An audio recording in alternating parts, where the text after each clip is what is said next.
Within হলো গিয়া আপনার 33। এখানে আমার ফোল্ডিং আছে হলো 32 এক্সিএম, তো এটা লাগবে। ফ্লাপার তো ফিক্সড, হ্যাঁ ফ্লাপ ফিক্সড।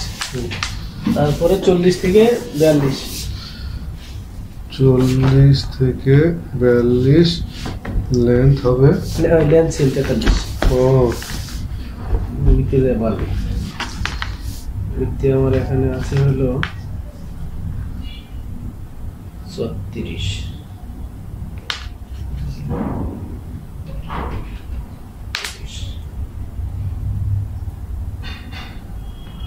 উইথেন 36 না 36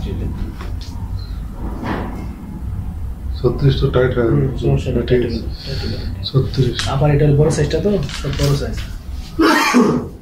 এই যে এখানে আসলে 34 হাত, তাহলে আমার এটা হলো সবচেয়ে বড় সাইজ, আর যেটা 40 সেটা তার